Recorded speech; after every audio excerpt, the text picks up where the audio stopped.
120편 1절에서 7절까지의 말씀을 제가 한 절, 여러분 한 절 이렇게 교독하도록 하고 마지막 절은 합독하도록 하겠습니다.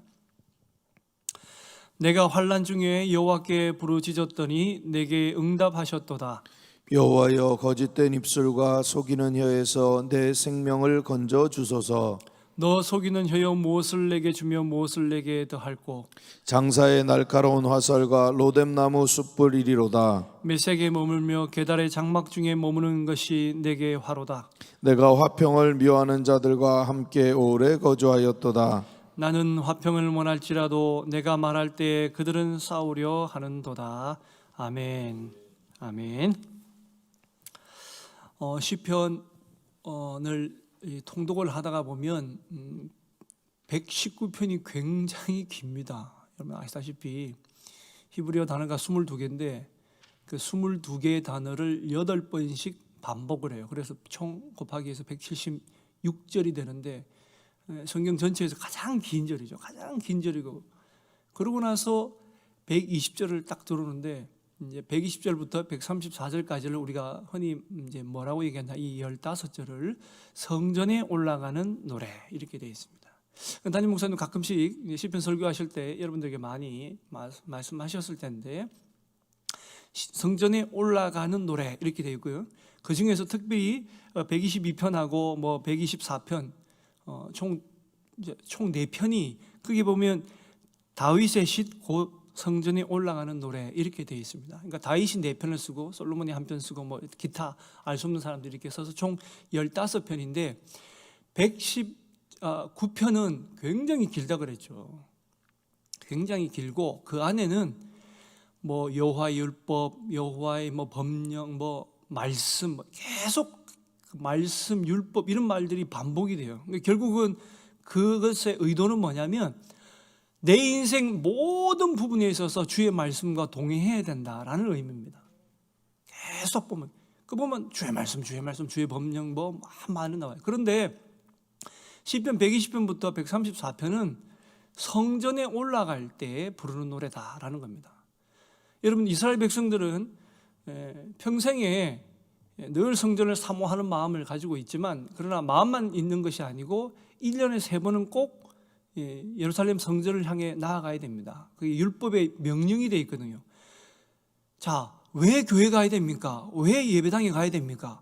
여러분 아무리 다른 이유들이 합리적이고 좋은 이유들이 많이 있어도 다른 이유 하나도 필요 없어요. 딱 하나, 주님의 말씀이기 때문에, 주의 명령이기 때문에 이걸로 끝인 겁니다. 여러분, 우리가 왜 신앙생활하고 이곳에서 기도하고 예배드리고 해야 되느냐? 우리가 기도하는 교회로 유명하잖아요. 왜 기도해야 됩니까? 주님의 명령이기 때문에, 주의 말씀이기 때문에 그렇습니다. 근데 그 주의 말씀은 어떤 권세와 능력이 있죠? 주의 말씀으로 천지를 지으셨잖아요. 주의 말씀으로 병도 치유하셨잖아요. 죽은 자도 살아나셨잖아요. 그러니까 주의 말씀을 따라하는 것은 결코 손해가 아니고 주의 말씀을 따라하는 사람이 세상에서 누구보다도 가장 복된 사람이다라는 겁니다. 사람들은 어리석게 생각할지 몰라도. 그래서 그 주의 말씀에 따라 유월절, 맥추절, 초막절 이 절기는 꼭 예루살렘 성전으로 나아가는데 이 성전에 나아갈 때 그들은 예루살렘 성전을 바라보면서 이 말씀들을 외우고 올라간다는 겁니다. 그래서 특징이 여러분 외우고 올라가려고 그러면 시편 119편을 176절이나 되는 절을 외우고 올라가기는 힘들잖아요. 그죠? 그래서 다 120편부터 134편까지는 짧게 돼 있어요. 자, 우리가 지금은 잘 안 하는데 이제 성탄절이 오면 성탄 새벽송을 들잖아요. 여러분 그런 추억이 있으시죠? 저도 목회해 가지고는 딱 한 번 해본 것 같아요. 제가 목회하면서는 딱 한 번 그 새벽송을 해본 것 같은데 어렸을 때는 시골이니까 교회가 이제 이쪽 마을 있고 또 저쪽에 성도가 살면 이렇게 떨어져 가지고 이렇게 새벽송을 들면 새벽송을 1절부터 4절까지 다 모르잖아요. 그죠? 그래서 1절만 계속 반복하잖아요. 1절만. 그죠? 길지 않으니까 이제 다 못 외우니까 그런 것처럼 시편 120편부터 134편까지는 그래서 짧아서 성전을 바라보면서 예루살렘이 해발 약 850m 정도 있거든요. 그러니까 사해 특히 이제 사해에 있는 특히 여리고에서부터 보통 출발을 하는데 여리고는 한 250m, 300m 정도 수면 해수면 밑에 있단 말이에요. 그래서 따뜻하긴 한데 거기서 올라가려 그러면 한 1100m나 1200m를 이렇게 올라가야 돼요. 그 올라가면서 힘들지만 올라가면서 성전을 사모하는 마음을 가지고 쭉 올라가면서 이 노래를 부른다는 거죠. 내가 환난 중에 여호와께 부르짖더니 내게 응답하셨다 이러면서 쭉 이렇게 올라간다는 겁니다. 자, 의무로 가야 될 세계의 절기도 있지만 이렇게 가는 사람들은 힘들게 갔을까요? 아니, 그렇지 않습니다, 여러분. 왜 그러냐? 성전에 가고 싶어도 못 가는 사람들이 있잖아요. 예를 들면 다니엘 같은 사람들입니다. 나라를 잃어버려서 저 바벨론 포로로 끌려가서 페르시아 땅에서, 그죠? 그곳에서 성전에 가고 싶지만 가지 못하니까 창문을 활짝 열어놓고 하루에 3번씩 예루살렘 성전을 향하여 기도하는 그들은 예루살렘 성전에 가고 싶었을까요? 안 가고 싶었을까요? 여러분, 나중에 바벨론 포로들이 귀환해서 성전이 무너져 있는 거 보고 예루살렘 성벽이 무너져 있는 거 보고 가슴이 저렸지만 그러나 그들은 예전에 이것이 하나님의 성전이 있었던 곳이지라고 하는 마음을 가지고 눈물을 흘고 또 이제 성전이 다 건축이 다시 되었을 때 정말로 성도들이 다 눈물을 흘리면서 예배 드렸던 모습을 생각하면 올라가는 것이 지금 우리가 아이고 오늘 또 교회 가야 돼 라고 생각하는 우리는 정말 그분들에 비하면 잘못된 마음을 가지고 있는 겁니다. 우리가 코로나 처음만 생각하더라도 1년 전에 성전에 못 와서 얼마나 많은 분들이 전화를 주시고 목사님 진짜 교회 가면 안 돼요. 못 가는 거예요. 몇 프로밖에 못 가는 거예요. 그리고 본당에 20명밖에 못 들어왔을 때 어떤 분들은 막 울기도 하시고 또 이제 조금 해제가 되어서 성도들이 교회에 오셨을 때 지난주도 안 보이던 분들이 많이 보셔서 너무 감격스러웠는데 눈물을 흘리면서 성전에 들어오시잖아요. 그런 모습을 바라보면 이들이 성전을 올라갈 때 어떤 마음이었을까? 아주 감격적인 마음이었을 거다라는 생각이 듭니다. 그런데 이 성전을 올라가면서 그들은 확신을 가지고 올라갑니다. 무슨 확신이냐? 우선 첫 번째, 내가 환난 중에 여호와께 부르짖었더니 내게 응답하셨다라는 것입니다. 자, 성전은 어떤 곳이냐? 예루살렘 성전은 어떤 곳이냐? 환난 중에도 부르짖으면 응답을 받을 수 있는 곳이다라는 믿음으로 올라간다라는 것입니다. 여러분, 시인이 순례길을 갔다가 그저 다른 데 떨어져 있는 곳에서 이스라엘 전역에서 올라오면서 보면 오는 길에 우리가 지금도 이스라엘에 가보면 이 성지 순례 코스 중에 이 예루살렘 성전 올라가는 계곡, 그 다음에 광야 이런 투어들이 있어요. 제가 아는 선교사님은 처음에 잘 모를 때 그분이 이제 지금은 이제 이스라엘 가이드도 하시고 그러시지만 뭐 잘 모를 때 그냥 물을 들고 가야 되는데 가볍게 그냥 조그만한 그 코카콜라 조그만한 거 있잖아요. 물 거기다가 물을 안 담고 콜라를 그냥 하나 들고 왔다는 거예요. 죽는 줄 알았답니다. 물이 없어가지고 나중에 빨리 탈수가 오거든요. 그만큼 거기가 30분만 걸어도 숨이 콱콱 막히는 그런 곳인데 그런 곳도 위험하고 또 계곡도 위험하고 왜냐하면 어두운 데는요 아예 안 보여. 너무 깜깜해요. 그래서 떨어지면 죽습니다. 죽는 것뿐만 아니라 사람을 찾을 수도 없어져. 그런 위험한 곳을 지남에도 불구하고 그들은 내가 환난 중에 여호와께 부르짖었더니 내게 응답하셨다.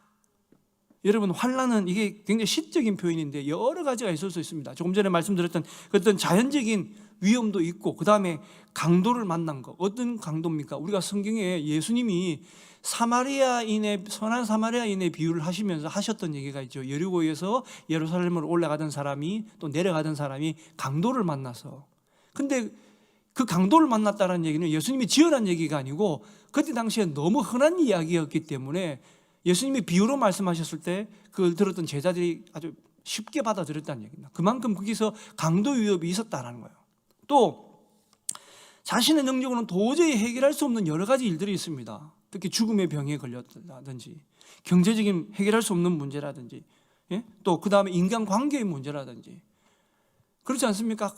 내가 저 사람만 보면 그냥 지옥같이 느껴지는 그런 사람이죠. 저 사람 때문에 내가 직장을 갈 수가 없어. 그냥 갈 때마다 심장이 벌렁벌렁거리고 말이죠. 얼굴만 보면 그냥 혈압이 확 올라오고 뭐. 이 어쩔 수 없는 그런 관계들, 그런 어려움에 처해 있었을 때, 그런 환난이 있을 때에 어떻게 해야 되느냐? 그때도 부르짖어야 된다라는 것입니다.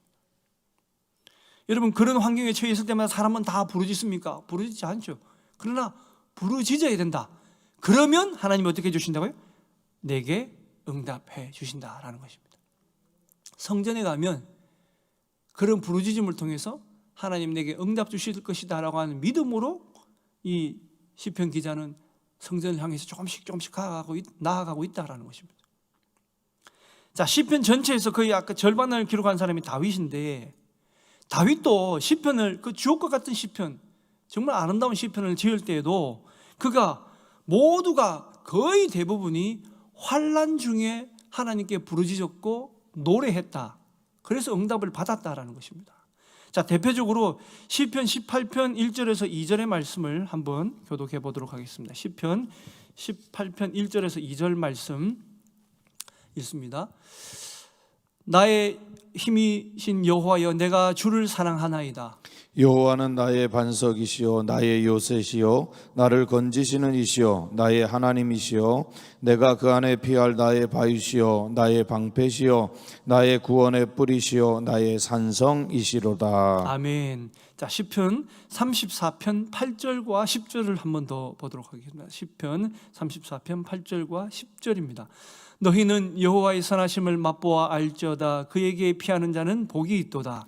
젊은 사자는 궁핍하여 줄일지라도 여호와를 찾는 자는 모든 좋은 것에 부족함이 없으리로다. 자, 이 말씀들 앞에 보면 18편은 사울에게 피해서 사울에게 죽을 것 같은 그 이제 추적을 당했을 때에 그가 하나님께 고백했던 시편입니다. 34편은 다윗이 아비멜렉 앞에서 미친 채 하면서 막 이렇게 쫓겨날 때에 하나님께 불렀다라는 것입니다. 다 인생에서 정말 치욕적인 삶을 살았던 그 순간에도, 그 환난 가운데도 다윗이 하나님께 이런 노래를 부르면서 기도를 드렸다라는 것입니다.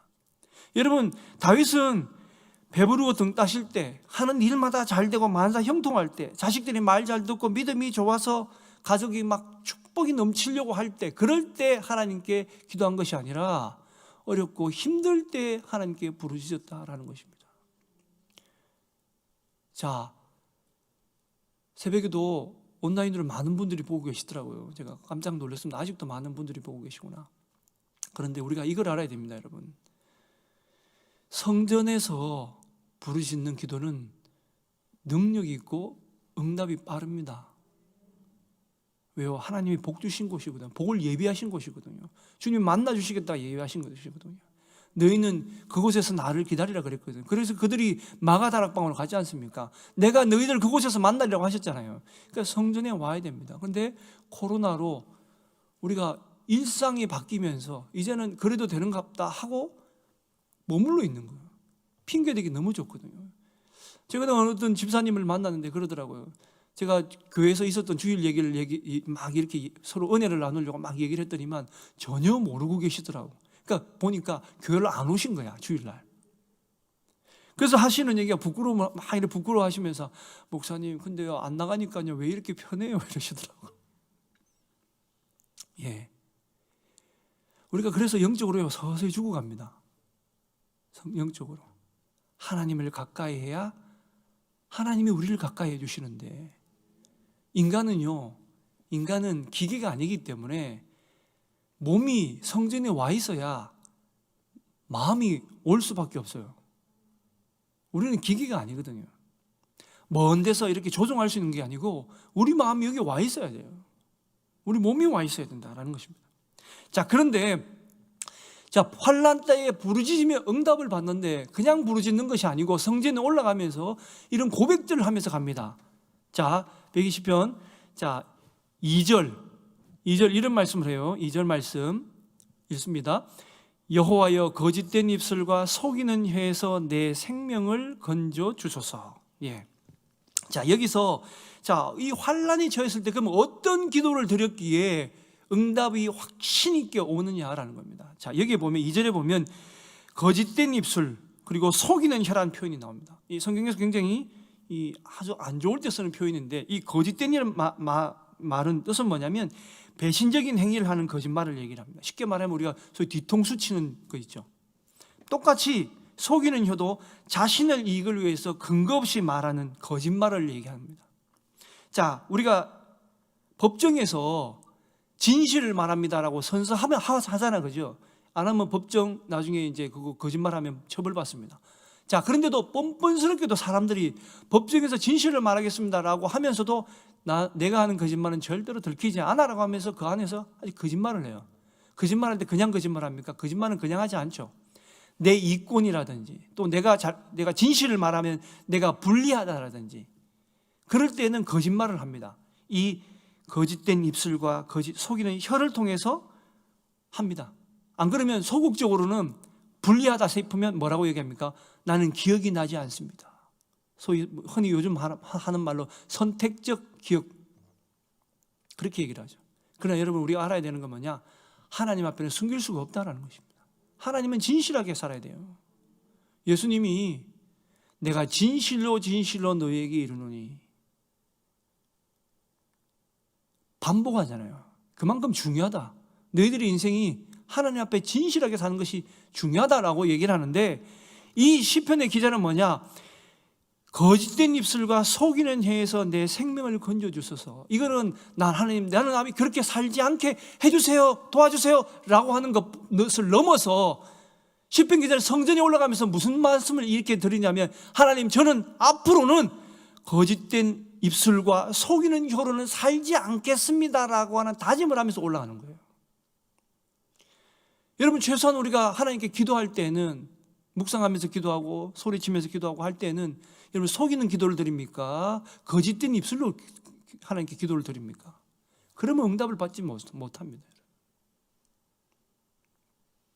그런데 그 거짓된 입술과 속이는 혀가 나만 죽이는 것이 아니라 다른 이도 죽인다라는 거죠. 근데 나는 그렇게 살지 않겠다. 그렇게 살지 않겠다. 그리스도인들은 그렇게 살아야 됩니다, 여러분. 이렇게 살지 않겠다는 날마다의 고백을 하면서 성전에 올라와야 됩니다. 오늘도 성전에 오면서, 교회에 오면서 내가 하나님 앞에 진실된 모습으로 나아가고 진실된 말을 하고 아름다운 말을 하고 우리 교회가 있는 감사의 말을 하면서 내가 살겠다라고 하는 결심을 하면서 올라와야지, 그저 아무 생각 없이 오면 은혜가 받을 수도 없고 기도 응답도 알 수도 없어요. 자, 3절 말씀 이렇게 얘기를 합니다. 너 속이는 혀여, 무엇을 내게 주면 무엇을 내게 더할꼬. 4절 말씀, 장사의 날카로운 화살과 로뎀나무 숯불이로다. 아주 시적인 표현입니다. 이거는 이제 성경의 배경을 알아야 돼요. 자, 지금은 여러분 가장 무서운 무기가 뭡니까? 지금은 이 세상에 만든 무기 중에 제일 무서운 무기가 뭐죠? 핵폭탄입니다. 사실은 더 무서운 게 수소폭탄이에요. 수소폭탄. 러시아에서 옛날 소련이 차르분바라고 하는 그 수소폭탄을 터뜨렸는데 얼마나 센지 히로시마의 거의 몇십 배에 달하는 거예요. 잘못하면 그거 몇 방 터뜨리면 지구가 멸망할 정도의 큰 위력을 가지고 있는데, 근데 예전에 이 사람들이 이 시편의 기자가 쓸 때 굉장히 강한 무기들이, 그때는 대포가 없었거든요. 대포가 없었어요. 쏠 수 있는 무기 중에 가장 치명적인 무기는 뭐냐? 화살입니다. 화살.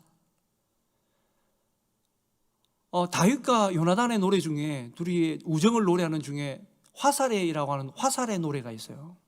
참 그것도 우리가 이게 좀 풀어서 보면 굉장히 눈물 나는 아름다운 시편인 그 성경인데, 화살은 쏘면 찔리면, 우리가 영화에 보면 있잖아, 그죠? 영화에 보면 다 거짓말인데 영화에 찔리잖아요, 그죠? 있잖아요.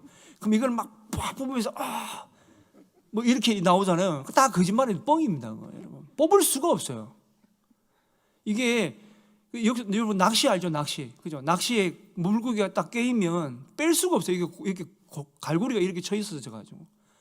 화살도 마찬가지입니다. 뺄 수가 없어요. 그래서 좀 뭐 하자면 불편하면 이렇게 뿌짖는 거 정도까지는 거짓말이 아닌데 뽑을 수가 없어요.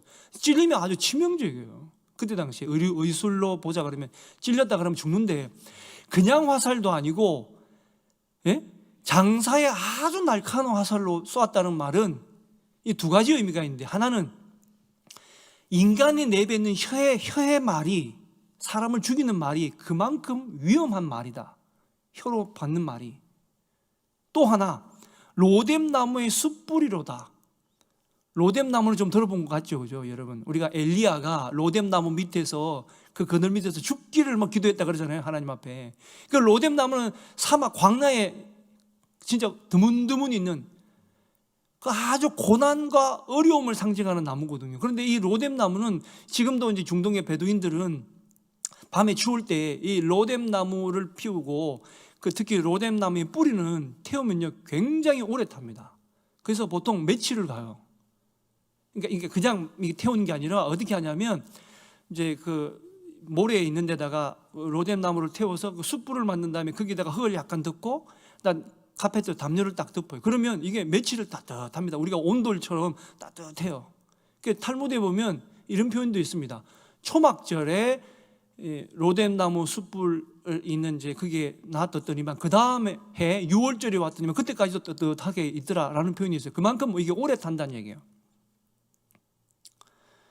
자, 이 말은 두 가지 의미를 같이 의미하는데, 자, 화살도 치명적이고 로뎀나무는 그만큼 그 뜨거움이 오래 간다는 표현은 뭐냐? 사람이 거짓된 입술과 속이는 혀를 남에게 주는 상처가 그만큼 깊고 오래 간다라는 거예요. 이게 시적인 표현입니다. 그게 성경의 시적인 표현으로 이렇게 얘기를 하는데, 자, 그만큼 힘들고 어려움을 주는 상황을 주는 것이다 라는 거고, 그래서 입에서 나오는 말을 조심해야 된다는 것뿐만 아니고 나는 이런 것에서 떠나겠다라는 거예요. 이 말씀도 주의하겠다라는 겁니다. 자, 여러분, 우리가 성전에 오면 다 좋은 마음으로 옵니다. 그죠? 아, 그래, 오늘 가서 주님, 목사님이 전해주신 말씀을 들어서 자, 그래, 오늘 위로받아야지, 힘을 내야지, 이렇게 오는데 누구 어떤 사람이 한마디 툭 던지는 말 때문에 상처받아가지고 에이, 내 교회 안 나와, 그냥 이런 분도 자주 봅니다. 그죠? 우리 교회 말고 다른 교회. 또 때로는 내가 그런 화살을 쏘는 그런 역할을 감당할 때도 있죠. 근데 시편의 기자는 성전을 올라가면서 너희들이 그러할지라도 나는 그러지 않겠다. 너희들이 그렇게 했지 나한테?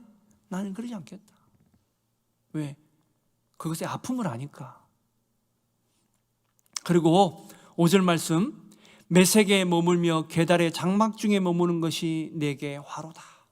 인생을 살아보니 메색에 머물며 계달의 장막 중에 머무는 것이 내게 화인 줄 알았다라는 것입니다. 이것도 굉장히 시적인 표현이에요. 이것도 성경을 좀 알아야 되는데, 자, 메색은 뭐냐? 메색은 그 노아의 셋째 아들인 야벳의 6번째 아들이에요. 근데 이 메색이 어디로 살았느냐? 나중에 홍수 이후에 저 북쪽 이스라엘 땅에서 굉장히 북쪽 이방 땅에서 이 자손들이 살아서 생긴 마을이 메색이라는 땅입니다. 그럼 게달은 어디냐? 게달은 이스마엘, 아브라함의 이제 아들이었던 이스마엘의 후손들이 살았던 남쪽에 저쪽에 떨어져 있는 이방 땅입니다. 그러니까 다시 말하면 예루살렘, 하나님의 자녀들은 예루살렘 중심으로 해서 주의 성전을 가깝게 해서 가까이 살아야 되는데, 저 이방 땅 메색과 저 이방 땅 남쪽으로 게달해서 살았더니 그것이 나한테 화였다라는 겁니다. 하나님 중심으로 살아야 되는데, 성전 중심으로 살아야 되는데 주님의 마음에 떠나 있는 곳에 살아보니 결국은 그것이 축복이 아니었고 화였다. 그것이 메색에서 게달에서 살았던 내 모습이었구나. 그런데 이제는 그렇게 살지 않겠다라고 하는 고백입니다. 우리가 브엘세바에서 단이라는 표현은 우리나라 표현으로 하자면 할라에서 백두까지라는 표현인데, 메색에서 게달까지라는 표현은요, 하나님을 떠난 사람들의 삶을 그렇게 표현하고 있다라는 것입니다. 성전에 올라가면서 나는 그렇게 살지 않겠다를 다시 한번 결단한다라는 것입니다. 이제 6절 7절 읽습니다. 내가 화평을 미워하는 자들과 함께 오래 거주하였도다. 나는 화평을 원할지라도 내가 말할 때 그들은 싸우려 하는도다. 자, 세상을 그렇게 살아봤단 말이죠. 그리고 세상 사람들과 좋은 관계를 유지해 보려고 했단 말이죠. 성전을 떠나도, 주님을 떠나도 마치 살 수 있을 것 같이 생각이 되었단 말이죠. 그런데 살아보니까 그들과 우리는 전혀 다른 사람이었다라는 것을 발견하게 되었다라는 것입니다. 여러분, 모습만 똑같다고 같은 사람이 아니죠. 우리 속에 하나님을 모시고 있느냐 없느냐는 여러분 진짜 천지 차이다라는 겁니다. 여러분, 어떻게 지옥과 천국이 같은 곳이 될 수 있습니까? 될 수 없어요. 주를 믿는 사람과 주를 믿지 않는 사람, 그리스도를 나의 아버지, 나의 하나님으로 고백하는 사람과 그렇지 않은 사람들의 삶은 여러분 완전히 갈라집니다. 지금은 똑같이 사는 것 같죠? 전혀 다릅니다. 주님을 내 마음속에 모시고 사는 사람은 이 땅에서는 지옥 같은 삶을지라도 그 마음속에는 하나님이 천국을 이루어주시고, 이 땅에 살기 좋은 곳 같은 사람, 살고 있는 곳 같을지라도 그들에게 주님이 없다 그러면 그들은 영원한 지옥불에 떨어질 수밖에 없습니다. 전혀 다른 겁니다. 그래서 이 시편 기자는 그런 사람, 그러나 사람이기 때문에 똑같았겠지라고 해서 내가 화평을 말했더니만 그들은 나한테 화평을 얘기하는 것이 아니라 싸우려고, 전쟁을 하려고, 죽이려고, 뺏으려고 속이 시커먼 사람들이었다는 것을 발견하게 됩니다. 자, 그러면 어떻게 됩니까? 이런 어려움에 처해있다, 이런 사람들과 만났을 때 어떻게 됩니까? 다시 1절 말씀, 내가 환난 중에 여호와께 부르짖었더니 내게 응답하셨다. 다시 1절로 돌아갑니다. 응답하셨다. 그러고 나서 시편 121편으로 가면 정말 은혜에 되는 말씀이 나오죠. 내가 산을 향하여 눈을 돌리라. 나의 도움이 어디서 올까? 나의 도움은 천지를 지으신 여호와께서로다. 그곳이 어디라고요? 주의 성전이다라는 것입니다. 정말 부를 때마다 찡한 울림을 주는 찬양이 있습니다. 우리가 보통 이제 나라와 민족을 위해서 기도할 때나 아니면 성전 건축을 할 때 하는 찬양인데, 찬송가 208장에 보면 정말 감동적이죠. 정말 저는 특히 4절 이런 데 부를 때는, 4절 5절 부를 때는 찡한데 1절이 이렇죠. 내 주의 나라와 주 계신 성전과 피 흘려 사신 교회를 늘 사랑합니다. 4절 5절 성도의 교제와 교회의 위로와 교회의 위로와 구주와 맺은 언약을 늘 기뻐합니다. 5절 같이 부르시겠습니다. 하늘의 영광과 베푸신 은혜가 진리와 함께 영원히 시온에 넘치네. 오늘 거룩한 주일 기쁨을 얻으시고 진리 되신 주의 말씀을 듣는 사랑하는 여러분 되시기를 간절히 축원드립니다.